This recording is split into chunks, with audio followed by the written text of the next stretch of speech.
बिस्मिल्लाहिर्रहमानिर्रहीम। लम्हा न्यूज़ के साथ मैं हूं शहजाद मलिक। नाज़रीन, आज बात करते हैं वज़ीर-ए-आला केपी के अली अमीन गंडापुर साहब की। वैसे तो वो जब अपने सूबे की हदूद में होते हैं तो वो वज़ीर-ए-आज़म को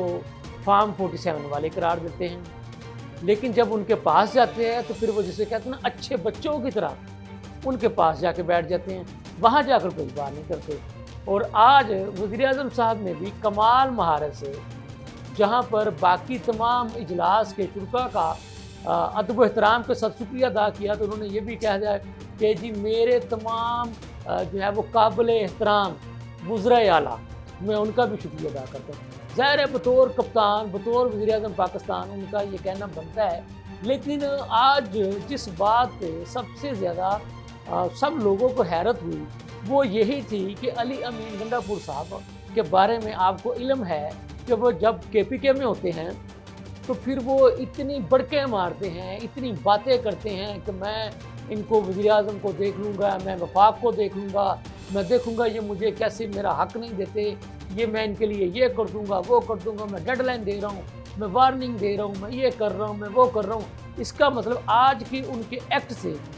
जो बात नज़र आई, जो समझ आई, वो ये है कि जैसे बिलावल भुट्टो ज़रदारी साहब ने कहा था कि वो ये जो बड़के मारते हैं, ये जो बातें करते हैं, वो अपने बानी चेयरमैन इमरान खान साहब को खुश करने के लिए करते हैं, और जब वज़ीर-ए-आज़म के सामने जाते हैं, पास जाते हैं, तब खामोश हो जाते हैं। बहरहाल ये इनकी सियासत का एक हिस्सा हो सकता है, लेकिन ये बात भी रिकॉर्ड पर है कि अली अमीन गंडापुर साहब जिस जमात में हैं, उस जमात के जो लीडर हैं कैदी नंबर 804 इमरान खान साहब, जब वो यू टर्न लेने पर फ़ख्र महसूस करते हैं तो उनके जो फॉलोअर्स हैं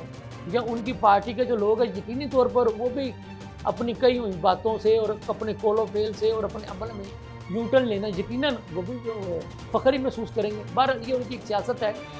होना तो बहरहाल ये चाहिए कि वज़ीर-ए-आज़म के साथ वो चलें, वफाक के साथ मिलकर चलें, जैसा कि उनको केपीके के वज़ीर-ए-आला फैसल करीम कुंडी साहब ने कहा था कि बजाय इसके कि आप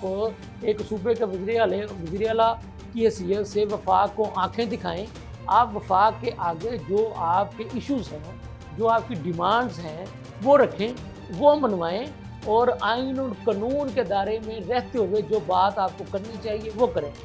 यहाँ पर ये बात भी करते चले कि पंजाब हुकूमत की तर्जमान अज़मा बुखारी साहबा कई मरतबा उनके बारे में ये कह चुकी हैं कि वज़ीर-ए-आला केपीके का जो रवैया है, जो तर्ज अमल है, वो किसी सूबे के वज़ीर-ए-आला का नहीं है, बल्कि वो जो उनका तर्ज अमल है वो गुंडों वाला है, बदमाशों वाला है, और वो इस तरह की हरकतें किसी वज़ीर-ए-आला को ज़ेब नहीं देती। ये कहना होता है अज़मा बुखारी साहबा का। तो अब दूसरी जो बात यह है कि अब जो वफाक से उनको जो हिस्सा नहीं मिला, तो वो 18वीं तरमीम के बाद जो वफाक ने जो सूबों को जो हिस्सा देना होता है वो तो हर सूबे को मिलना चाहिए, केपीके को भी मिलना चाहिए। ये केपीके की आवाम का हक है। ये वफाक ने किसी सूबे को देकर के कोई किसी सूबे पर एहसान नहीं करना। जब ये NFC अवार्ड हुआ था तो उसमें चारों सूबों के वज़ीर ख़जाना ने ये बैठ कर ये तय किया था कि किस किस सूबे का क्या क्या हिस्सा बनते हैं, और वफाक तो उसको देने का पाबंद है। तो 18वीं आईनी तरमीम में ये चीज़ें तो वाज़ेह हो चुकी हैं। तो अगर वफाक उनका ये हिस्सा नहीं दे रहा तो वो उस हिस्से को मांगें। बतौर वज़ीर-ए-आला, बतौर सूबे के चीफ एग्जीक्यूटिव के वो हक़ मांग अपने अवाम के लिए हक़ मांगना और उन पर यह फ़र्ज़ है बतौर वज़ीर-ए-आला, लेकिन उसका तरीक़ेकार जो है वो आइन और कानून के दायरे में रह कर ही होना चाहिए। दूसरी खबर यह है कि केपीके की आवाम ने बिजली की लोड शेडिंग के ख़िलाफ़ एहतजाज भी शुरू कर दिया है, मुजाहरे भी कर दिए, और उनके कुछ लोगों ने ये भी कहना शुरू कर दिया कि जी अगर हमारी बिजली जो है वो जारी नहीं की गई, लोड शेडिंग का ख़ात्मा नहीं किया गया, तो हम ग्रिड स्टेशंस पर कब्ज़ा कर लेंगे। तो उन्हें ये बताते चले कि बिजली की लोड शेडिंग तो जनाब पंजाब में भी हो रही है, और सबसे ज़्यादा लोड शेडिंग पंजाब में हो रही है, और पंजाब तो वो सूबा है जो सबसे ज़्यादा बिजली के बिल अदा भी करता है। तो केपीके वालों, आपके लोगों के मतलब आपके जो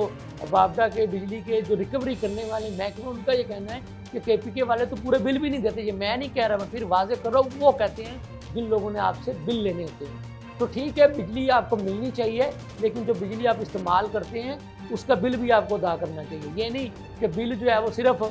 पंजाब वाले अवाम अदा करें और इसके ऊपर जनाब वो 8-8 घंटे की शहरों में जो है वो लोड शेडिंग भी बर्दाश्त और पंजाब के जो देही इलाके हैं वो 12-12 घंटे की 14-14 घंटे की लोड शेडिंग भी बर्दाश्त करें। तो अगर आपको भी लोड शेडिंग का सामना है तो आप उसको जो है वो बर्दाश्त करें। ये क्या बात हुई कि जी हम ग्रिड स्टेशन पर कब्जा कर लेंगे, तो फिर ये तो इस तरह से तो सूबा नहीं चलेगा, मुल्की निज़ाम नहीं चलेगा। लेकिन इसके पीछे भी मैं आवाम को ये बात याद करवा दूँ कि वज़ीर-ए-आला KPK का ही हाथ है, क्योंकि उन्होंने कहा था कि जी अगर कोई आपकी बात ना माने तो आप मुल्की निज़ाम को हाथ में ले लें। तो ऐसे मुल्क नहीं चला करते, मुल्क किसी आइन किसी कानून के तहत चलते हैं और आइन कानून पर अमल करना जो हुक्मरान होते हैं सबसे पहले उनका फ़र्ज़ होता है। वो खुद अमल करेंगे तो बाकी वाम भी करेंगे ना। लेकिन अगर हुक्मरान ही ये कहेंगे कि नहीं जी आप आइन तोड़ दो, कानून तोड़ दो, तो फिर अवाम उस पर कैसे अमल करेंगे। मैं उम्मीद करता हूँ कि जैसे अच्छे बच्चे की तरह वज़ीर-ए-आला KPK आज वज़ीर-ए-आज़म के सामने बैठे रहें, वो अपने सूबे में भी इसी तरह का तर्ज़ अमल इख्तियार करेंगे और सूबे की फलाह बहबूद के लिए काम करेंगे। इसके साथ ही मुझे इजाज़त दीजिए। अल्लाह हाफ़िज़।